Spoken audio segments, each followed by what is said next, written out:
That is Tellico and Company here on WNCW, live in Studio B. They've got a CD release show in our area next Friday night at the Grey Eagle in Asheville, 7 o'clock show. But they're also playing this Sunday over in Aberdeen, the Rooster's Wife.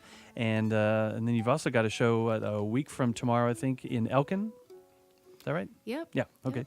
Cool. You can follow them through their website, tellicoband.com, I think. That is an Anya Hinkle tune, the Ballad of Zona, Abston. And every time I see it, I think of Bella Abzug, which is someone different. She was a women's rights activist, a big part of the women's movement in the 70s. I don't know much about her. I know her name from, I don't know, college or something. But no, this is someone else, Zona Abston. From a mining town in Tennessee. Is it real, fictional? Tell us about her. Yeah, I've been working with a music promoter for almost 10 years now, a guy named Hippie Jack, and he's got a festival out in Middle Tennessee and a farm, and he's really expanded his music into a lot of community development projects and trying to pair his interest in music and video photography with his love of the people there.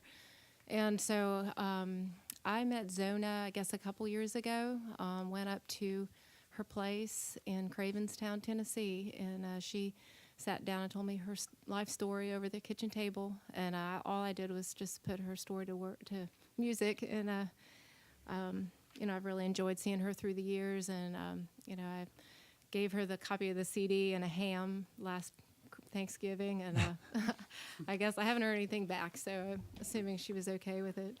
So, with the ham? with the ham. No and, ham with this. Yeah, well, maybe. Well, how'd you do the ham? No, never mind. We won't go about the ham. But cool, that's great that she got to get a copy of it. I'd be curious to see what she thinks of it.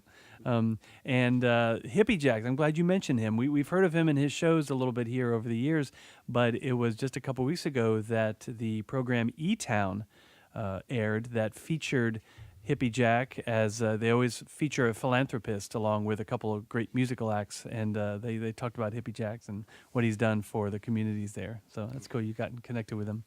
The E-Achievement Award. The E-Achievement. He won the E-Achievement Award. Yeah. And here comes Helen now to tell us more about it. Thank you, Helen.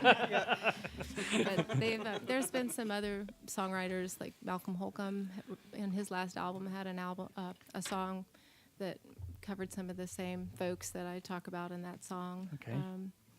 And some other notable songwriters involved with his work. So that was a real honor to be a part of that. Great. That is one of our favorite tunes, I guess, here at WNCW from the new one, Woven Waters. There's something different that I heard in that song, and maybe it was just the drum work there. You got David Brewer here live in Studio B, and I don't think he played it on the studio version, right? He was on a couple of tunes, but not that one. Maybe that's the only thing difference, or is there some different arrangement going on now compared to the record?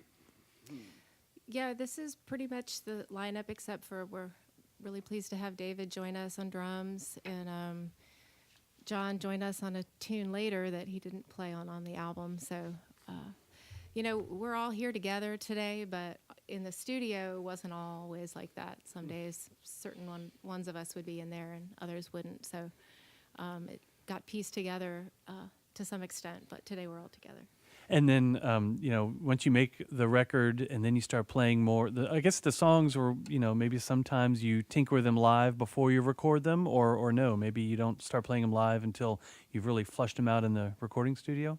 Not in this case. Making this album was a unique experience for all of us. We were recording songs that we had practically never played before, and that was something new. We have a song on there called Palisades that we had never even attempted before we got into the studio. So I don't think we've ever, I know I personally have never had a studio experience like that. I know it happens to musicians, they do it all the time, but I had personally never written in the studio like that, and John, was definitely a catalyst for getting that kind of environment going in the studio. So we're very thankful to have had him pushing us and making us laugh and cry. Yeah, they do the laughing and the crying. Yeah, cool. More laughing than crying. Okay, good. I hope so. I want to talk with John and the whole production of it, of how the album came together. But I'm excited to hear another song. It's neat to be hearing live versions of these songs from Woven Waters. Tellico live here in Studio B on a Friday, WNCW.